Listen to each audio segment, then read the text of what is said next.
to define depending on which level of students we are talking. And just to give a wide contrasting example, I would say if I was going to teach that to a grade 5 students in school, my content will be at a very descriptive, which, which year it happened, what happened, why did it happen, etc., compared to an undergraduate level where I could go into more of critical analysis, what happened really, what caused that battle, etc., what type of weapons were used, and those could expand based on which level I am teaching.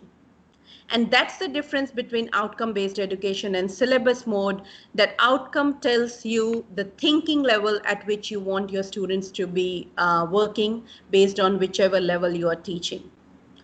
Once you have done that, defining the outcome, we then need to conduct, as I mentioned earlier, our class so that students are actually doing that particular action, what we want, which we have written using the action verb. And then at the end, our assessment has to be in alignment with that particular outcome. Assessment is something tomorrow we are going to have 2 sessions, and I am going to focus more on that. Today, I will leave it more to these 2 in terms of outcome-based education. And if all these 3 are aligned, then we call it as they are in constructive alignment. And suppose you have, once again, I will go back to that example where you want your students to be able to solve. Your outcome is at the level of solve. You conduct a class where you actually give them opportunity to solve problems in optics or any other subject. But then when you conduct assessment, you're asking them to define or describe how does the light ray property behave in a particular medium, etc. Now that is what we call as misalignment, because you wanted them to be able to solve, but your questions are assessing them at a much lower level, which is describe and remember level. And then if you say 90% of my students achieved my outcome, then that's a misalignment. Same thing, you want them to solve. All you did in your class was give a lecture and where you described various theories, you solved a problem, and then you said rest of the problem you should solve it using this particular textbook.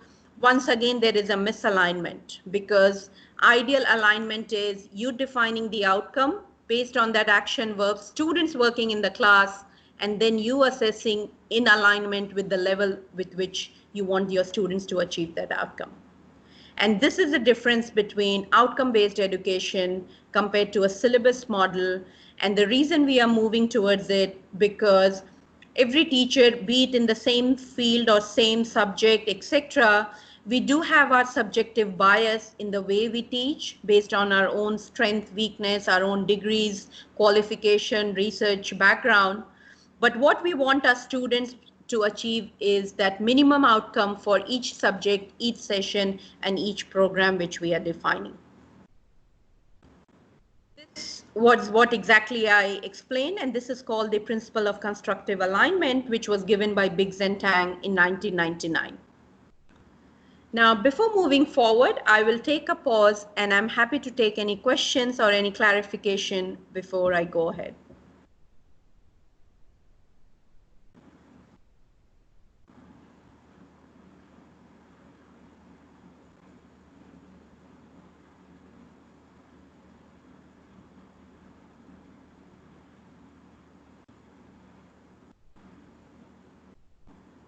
Hello? Ma'am, there isn't any. Okay. At the same time, I request participant that at any point you think I'm going too fast or something is not clear, feel free to stop me by messaging in the chat window. Since you don't have any question, I do have question for you once again. I would ask you to describe your action plan for the course once you have defined your learning outcome for that particular lecture or even for the course.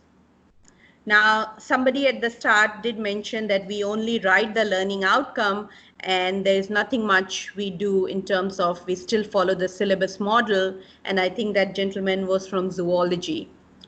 So maybe this is something you can think about it. But once again, I will take a pause for a minute or two Think about it when you write your course learning outcome or the session learning outcome, what do you do after that?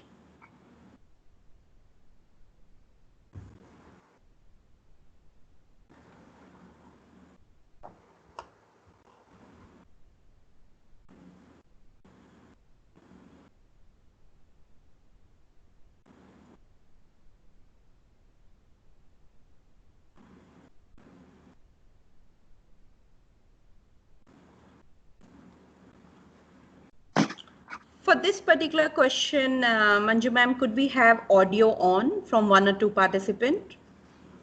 Yes. Thank you.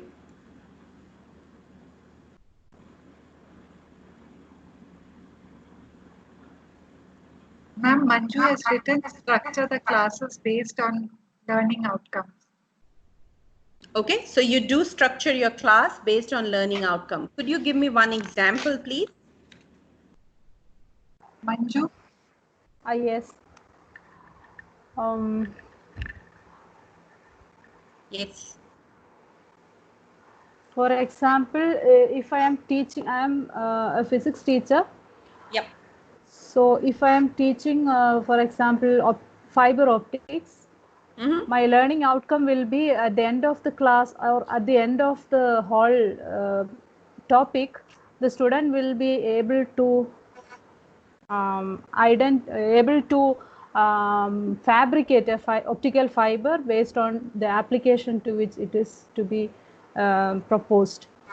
So Okay. I will structure my class in such a way that he knows what decides this particular application, what property of the fiber decides this particular application, how you can modify the property, etc. based on the light Okay, so characters. what do students do in your class when you say structure the class? What do students do when they come to your class? The students will listen to the basic theories, and then they may interact how you can, or ask me questions regarding how you can modify these properties. For example, to modify the numerical aperture, the basic light gathering capacity of an optical fiber, etc. Yeah. Can it be modified by changing the material or any other properties of the material, etc. Okay. So what you shared is in terms of outcome is fine. And the only suggestion here would be what I'm trying to highlight here is if students are actually given more opportunity to what you really want them to do, rather than we providing the lecture, is a way moving forward towards this outcome-based education, where students are really getting all the activity within the class or during the class, rather than lot of the time going in the teacher or the faculty providing the lecture and the theory and the concept. Okay? Okay. Thank you Okay. for that. Any other response? Yes, ma'am. Madam, can you hear me? Yes, I can. Yes, I'm a zoology teacher focusing on teaching environmental biology.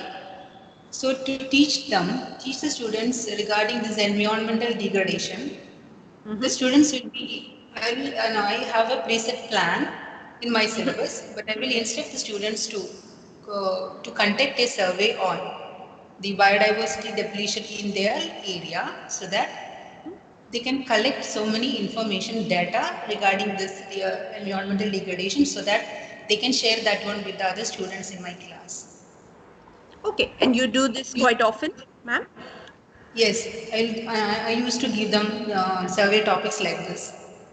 Okay, excellent. So this is something you want your students to do involve, where they're actively doing the survey, then do they send a report to you? Yes, madam. Yeah. So this is something exactly what I'm asking here to do. How often do you do this, ma'am? So in your 6 month semester, how many of the learning Actually, outcomes students are actively involved? actually, they are having a project in their no, last year, no, their fifth and sixth semesters. As Yep. as the project topics, I used to give them, and moreover, and once I'm giving them an assignment related to their seminar, Then also they will collect the information like pollution of water body in their area, massive killing of fishes, like that way, and they have to find the reason for that. So they will collect data from different sources, and that will be discussed in Okay. my class. Okay. Thank you. So what Thank ma'am you. said, I think one benefit also you have is that this particular subject is run in form of a project, right? So there is more time dedicated where they can do the surveys, etc., rather than the first year subjects where they are more involved sitting in the classroom. Am I right or wrong here? Is it is it to my question here? Is it for me? Yeah, no, I'm just trying to clarify the point here, or rather highlight that you take this for the group of students in their so-called final or one before last semester, and this particular subject is in the form of research project. Is that right? Yes, madam. Actually, that depends upon the type of the type of the course also. This one is an environmental biology paper, so that needs more survey or research than simply even monotonous speaking. Yep, yep. Actually, isn't it? So that is Yes, why they are given more activities than simply giving this monotonous class and all. yep. No, That's absolutely the fine. one way topic, no? Yeah, that's the way to do this. No, no questions on that. Anyone else? Thank you, ma'am. Ma'am, there Thank you. are some in the chat box. Yep. Sibi Philip writes, orient the lectures based on each learning outcome. That is, in brackets, he writes, set by me based on the syllabus, and try hard to ensure that the students get the point. Try hard to ensure that students. Get the point. Okay, and how do you do that they have got the point? Sibi, would you like to clarify? Now, yeah, I'm just asking another question to you. How do you ensure that students have got the point or the information which you want them to learn?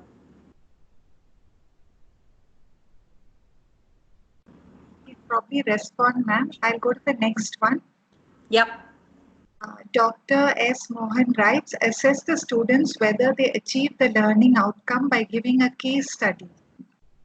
Okay. That's at a higher level of thinking, and that's what, if your learning outcome is, then your activity has to be a case study. Okay. Rashmi writes, conduct some interesting activities and through that students can learn. Interesting, I would say, let's be more specific. We need to align with the level of learning outcome or the action verb which you have used. But thank you. Thanks for that response. Rajesh writes, conducts competition for problem solving using Python. Okay. Just to improve their, I guess, the involvement by creating a competition environment. That's a good strategy as well. Dr. So, Srinaja, yep. Dr. Srinaja writes, field visit to ecologically important places to study the biodiversity. Okay. So what I'm gathering so far is all of you are coming up with various set of activities for students to do. And I'm glad to hear that nobody's talking about that I will give a lecture on this. Now, you have done this exercise in last couple of days, I would imagine, by writing your learning outcome. I would say all the course learning outcome which you have written, the course outcome, which is usually 5 or 6 or maybe even 7 for a semester long, which is 6 months long course, I would ask you to organize your all the lecture materials which you currently give in such a way that they are in alignment with that course learning outcome, where you think, look at the action verb which you have used to write that course learning outcome. And then if it says, students should be evaluating this, then the activities which you said, case studies, sending up to field visit, writing surveys, etc., are more at the level of that rather than giving them lectures.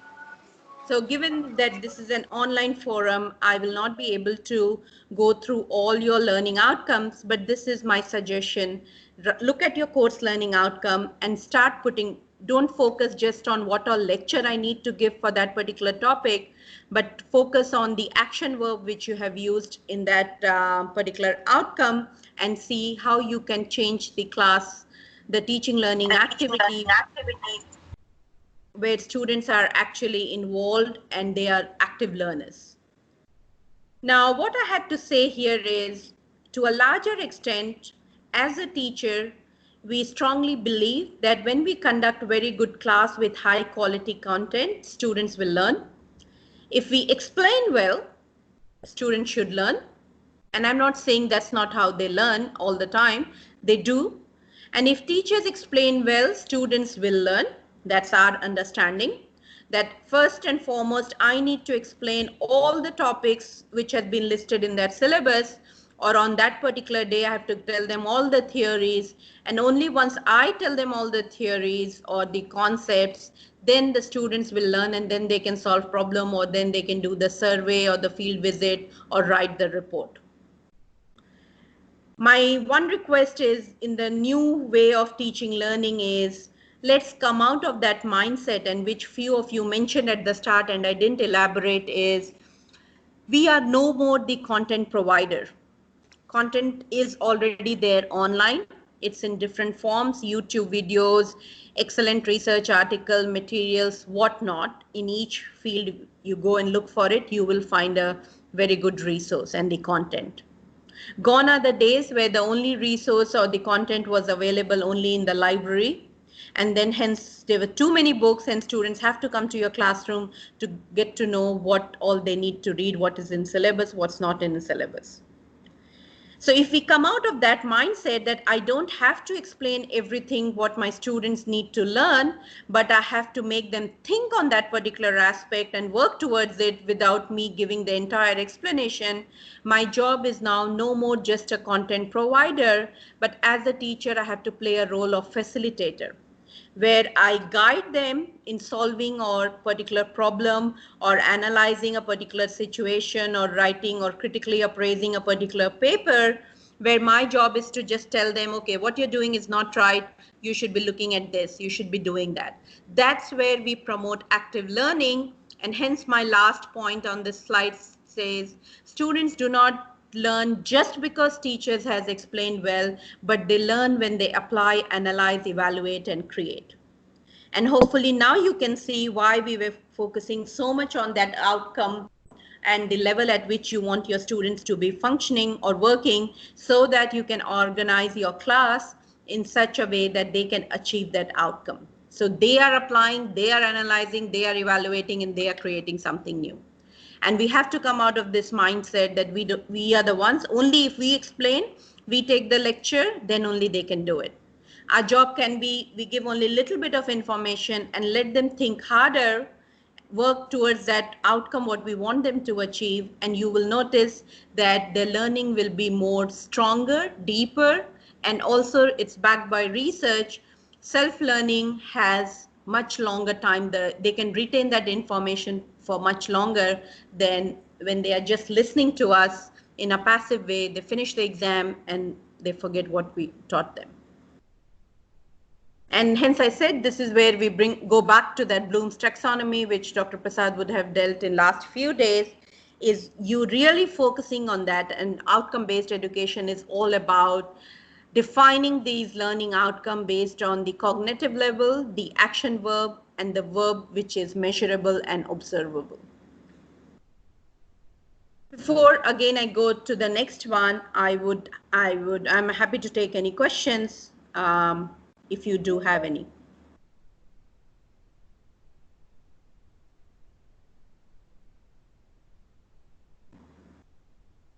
Okay.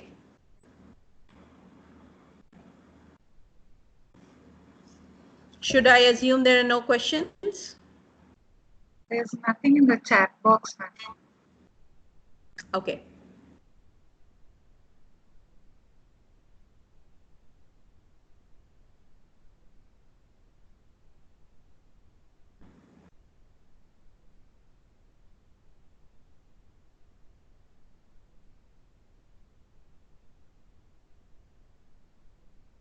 Ma'am, I think continue. There's nothing here. That's fine.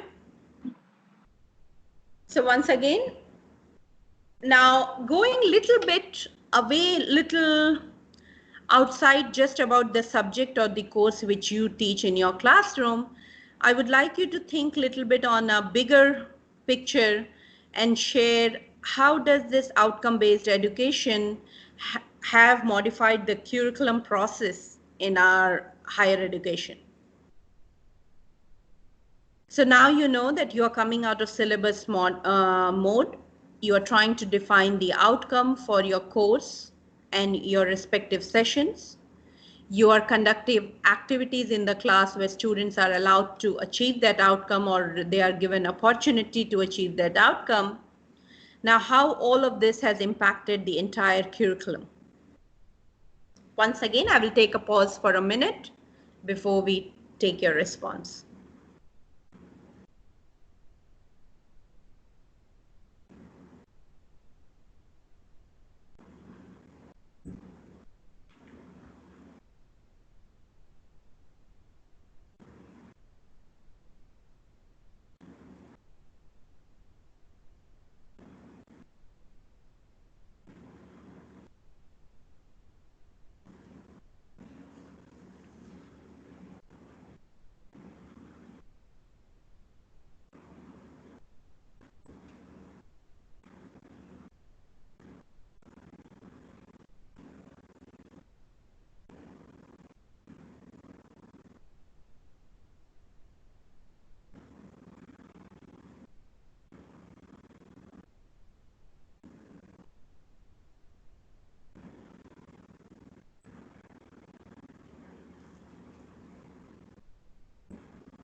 Once again, when I'm asking for these responses, please do not restrict sharing your thoughts. I don't know if it's a right answer or not. We are just trying to have a discussion here.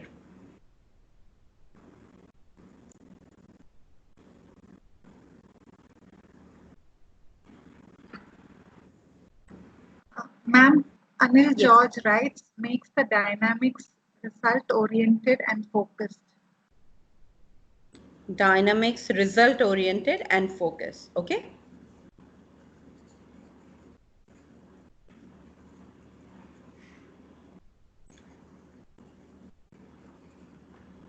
I would imagine most of you come under NAC accreditation. Yes, ma'am. Yeah. Any other response?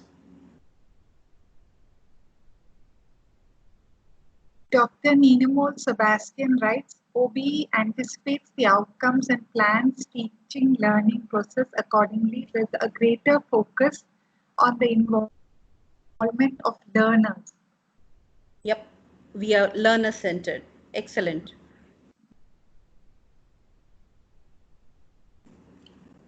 Anything else?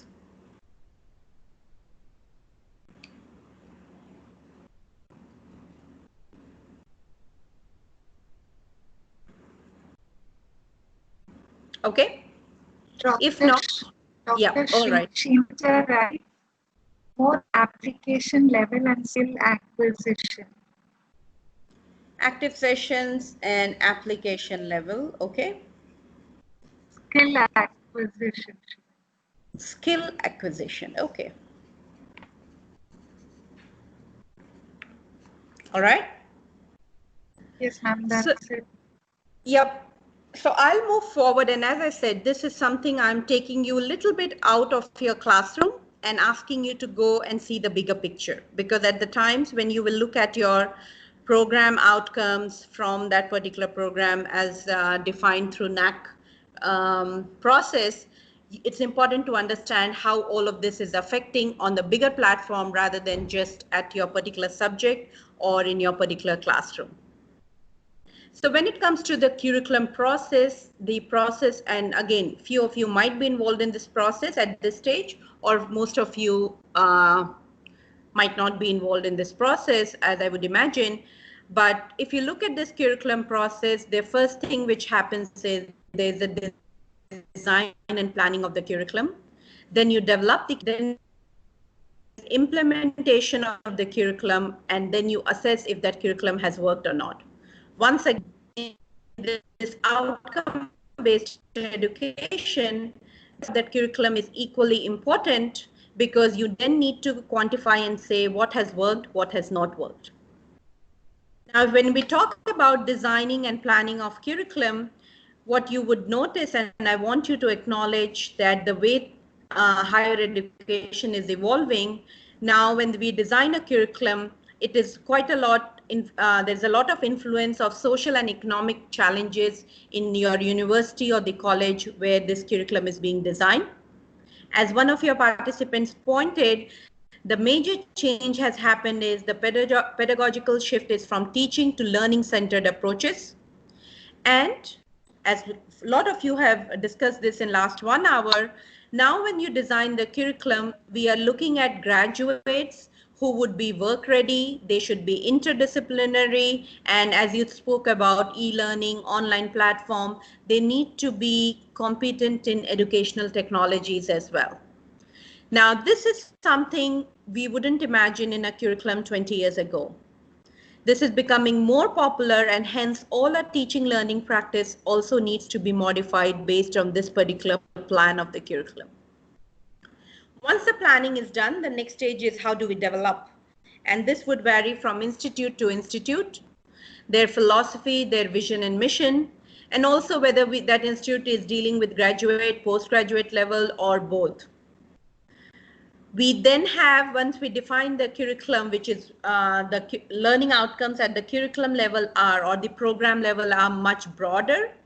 Only when it's implemented in different courses within that program, we start seeing the specific outcomes for that particular course or subject and then the session. It should also be in alignment with what your faculty, student, and the society requirement are given the geographical location where this curriculum is going to be implemented. And of course, this curriculum now, as you said, it's becoming learner-centered, and I asked which particular accreditation bodies you follow is through NAAC. And how the NAAC has modified the outcome-based education, we as a faculty member or a particular institute, we adopt those. Now, the reason I'm talking about that we need to put this in our context, because a particular program which is running in America or any other country, it might work there. But if that curriculum, if I just take it and try to implement in my own geographical location, the context is very different. And even though a particular curriculum is very good in one country or one area, that might not be the same in my particular context. Hence, putting it in context of your institute, your geographical location, the vision and mission is very important when we are developing this curriculum. Keeping in mind that we want learner-centered and we also want to be in alignment with the accreditation bodies. Now, when it comes to implementation of curriculum, that's where we as a teacher, that's what we do when it comes to implementation. As I said, a lot of us are not involved in design or development, but we are definitely doing the implementation aspect of it. And hence, when you look at your program outcomes, you need to think, how do I address these program outcomes in that particular course or subject which I am teaching? How do I, and all the program outcomes you might not address in one particular subject, but at least few of it you do need to address in that particular course or whichever level you are teaching. Once you have looked at it, you need to integrate the learning outcomes, as we have mentioned so far, with assessment tasks, teaching learning activities, and also in context with what you are teaching and where you are teaching. Now, once you have done that, this may be not just you doing the assessment, but it would be a management or at your institute level. They look at what has really worked, what they wanted to achieve in that particular framework, where they look at feedback from students, you have to look at from the administration, you also look at peer review of teaching pedagogies, and then have clear criteria and standards to see what outcome was achieved, what was not achieved, and how could this curriculum be modified or changed. Now, when we talk about curriculum, We are not looking at modifying every, sorry, there's a bit of an echo in my voice. Okay.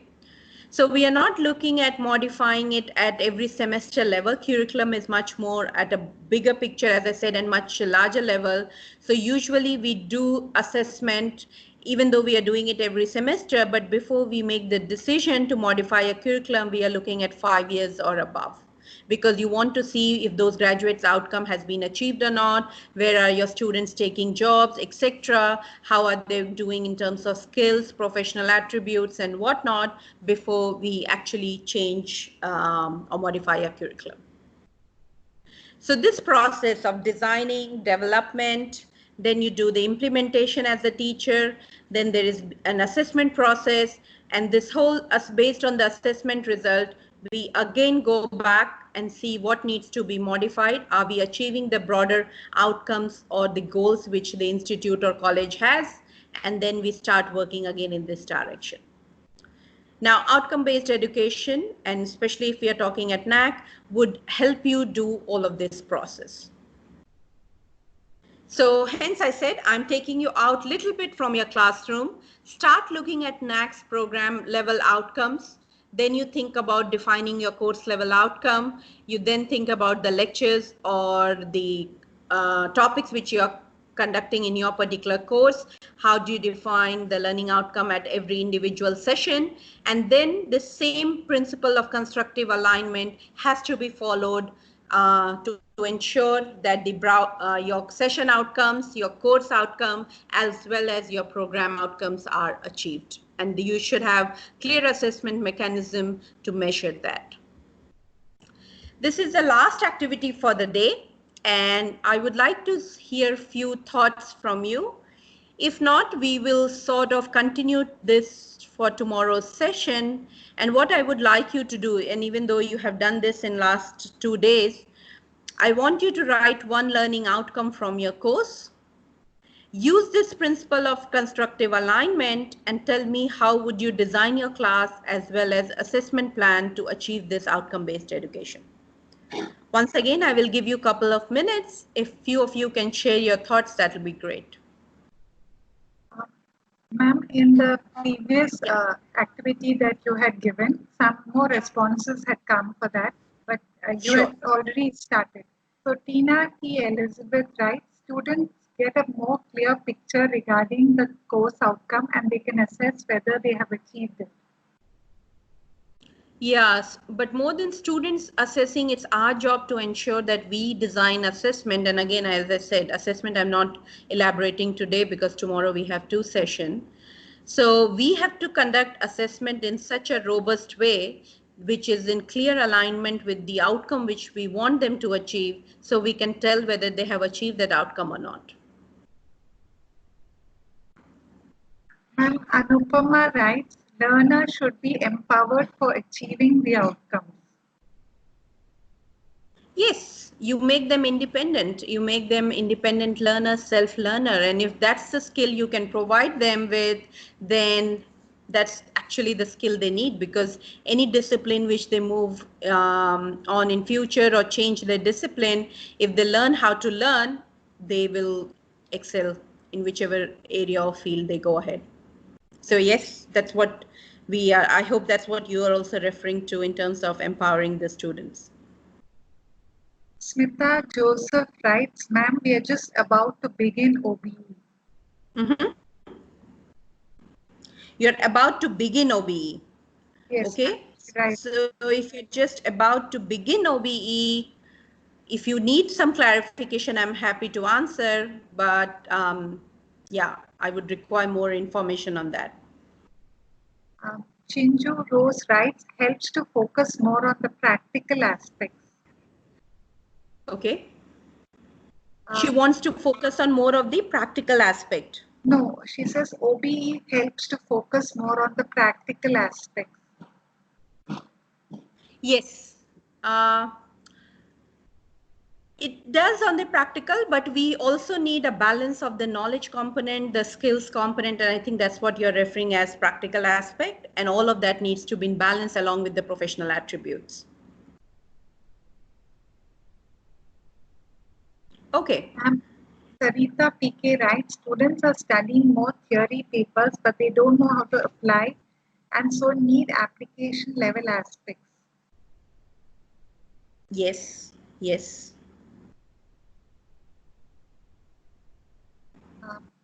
That's all has come now. Okay.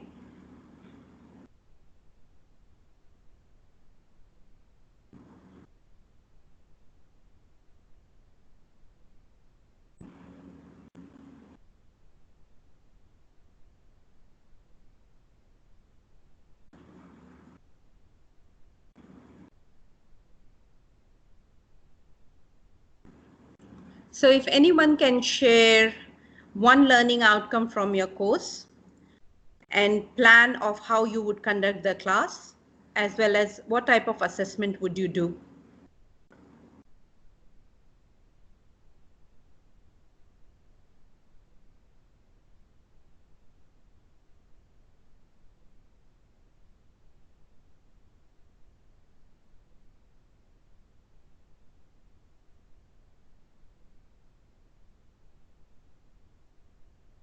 Ma'am, Dr. S. Mohan writes, create a protocol for expressing a human gene in bacteria.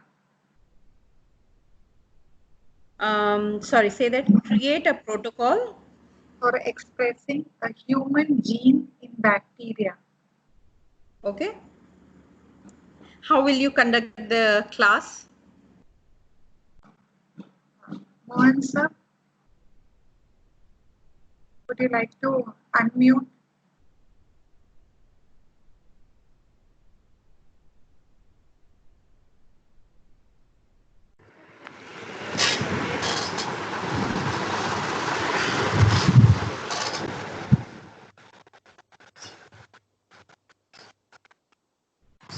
Various online videos and methods are available and which can be used by the students for find out different techniques and then find out ideal or suitable technique for creating or a protocol for the Okay, above said so outcome. so are you expecting them to submit like a report to you, sir, in writing? Yes. Okay. Okay, so you want them to create a protocol based on their literature search through online platform, and then, and how long usually you give them for this sort of activity? It may take 1 month or 2 months depending on their 1 month. learning ability. Okay, and then how do you assess that?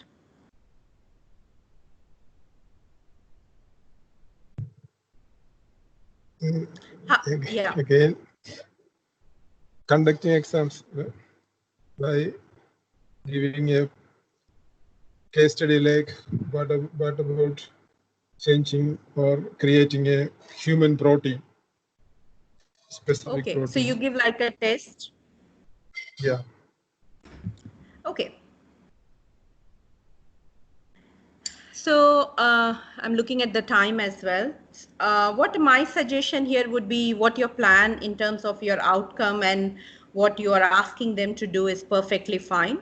Test is a good way to do, but at the same time, because it's a critical appraisal or a research report which they are presenting to you, if they could get some feedback in between, and that feedback, or there is some sort of breakdown on the way you are evaluating the research project, then that would help them in terms of improving the quality of the project, and would also help you in making this assessment process, which is not just the based on question answer, but the actual process of research project, to be more in alignment with what you want them to achieve. And tomorrow we are definitely going to talk more about it, but this would be just my suggestion in how we could improve that alignment.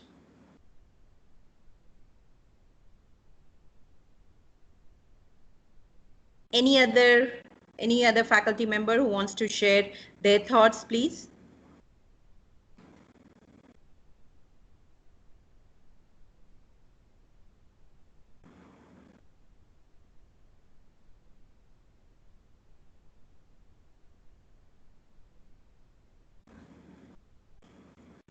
No response, ma'am. Okay. No response means time to go. So I'll just leave these images of few of my students at LV Prasad Eye Hospital. I have moved towards where I do conduct classes in problem-based learning, and this is what typically students I really promote on self-learning, looking for information, and literally most of the classes, this is what it is.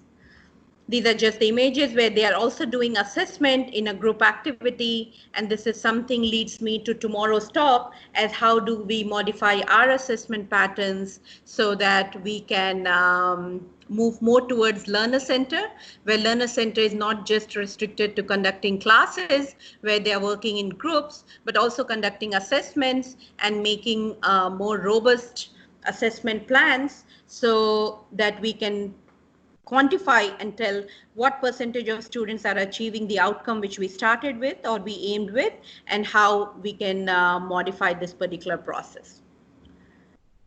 So to summarize whatever we spoke today, the outcome-based education or the outcome-based curriculum which we are talking has, the three components: the alignment of the learning outcome based on the action verb which you have used, you designing the teaching learning activity in such a way that the students are actually doing what you want them to achieve, and then having a robust assessment plan which is in alignment with that particular level rather than just assessing for the sake of assessing, but not in alignment with the outcome. And this entire thing is alignment is called as principle of constructive alignment, and this is pretty much which is defined our education system, not just in India but across everywhere, and each institute and programs are now moving towards outcome-based curriculum or outcome-based education.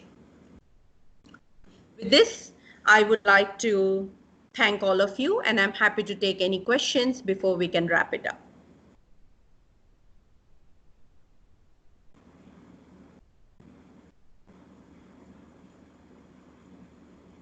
Dr. Anisha PA writes, makes the students competent to apply the biochemical and molecular skills and knowledge on techniques they perceive from the program to plan and carry out experiments on a large scale. Is this a comment or the learning outcome which we asked? Dr. Okay. Anisha, would you like to clarify? Yeah, if you could unmute Dr. Anisha, that would be nice.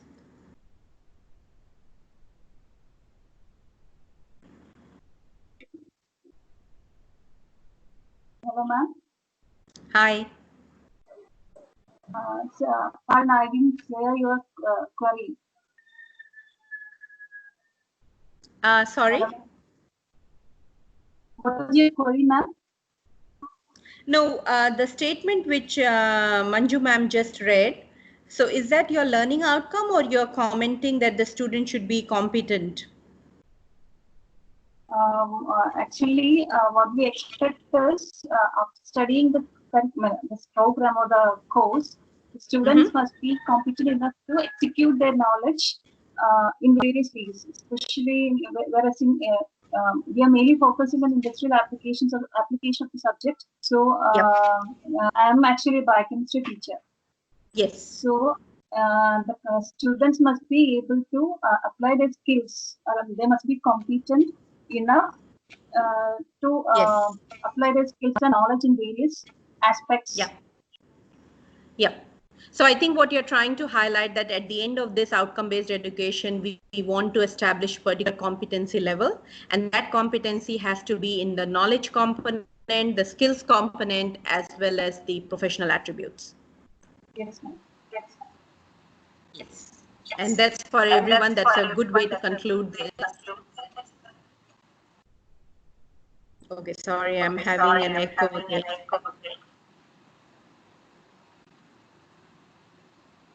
Any other questions?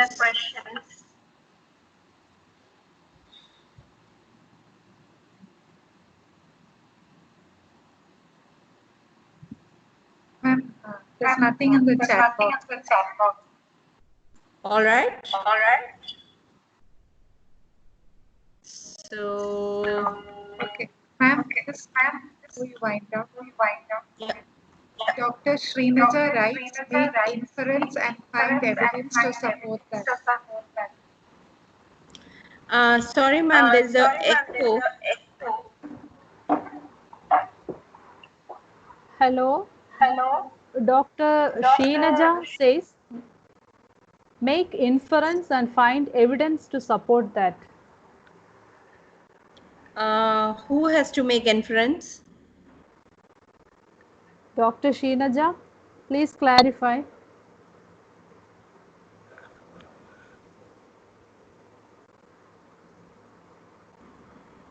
Hello? Hello, Dr. Sheenaja.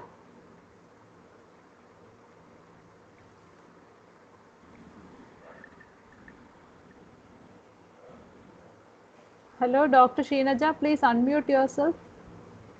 She says teachers have to make inference and find evidence to support that. Okay, inference regarding what, ma'am? I'm not able to.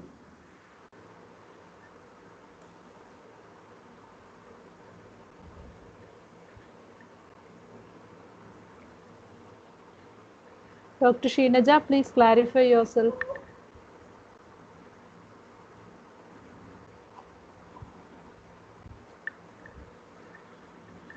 She says her audio is not clear, ma'am.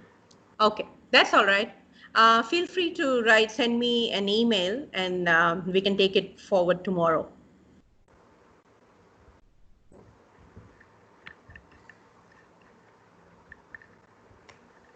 Okay. All right.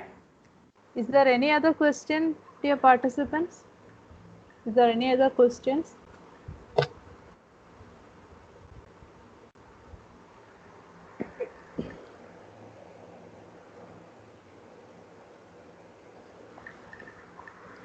Okay, if not, are we good to wrap it up today then? There is one question or comment. Rashmi Sure. R says, make students competent enough to apply their knowledge in real life situations. So outcomes are based on whether they work. Yes. So you're equipping them with skills so that they are work ready. Yep.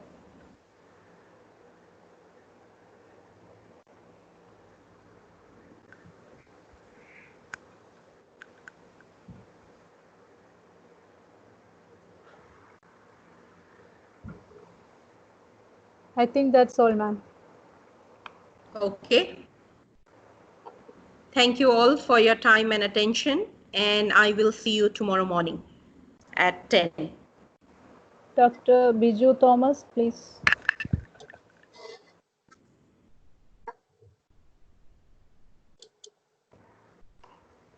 Sir, please unmute yourself, Dr. Biju, sir.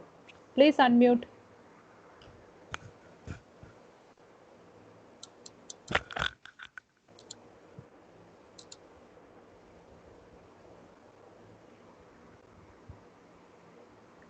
Please unmute. Please unmute yourself. You are on mute.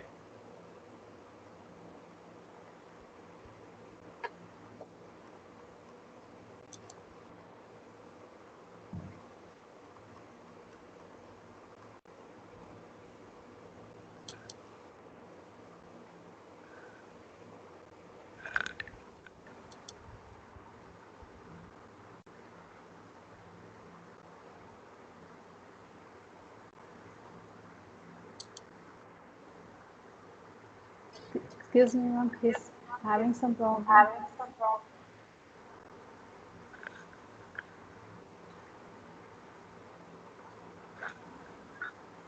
Hello, can you hear me? Yes, Biju sir, we can hear you. Yes.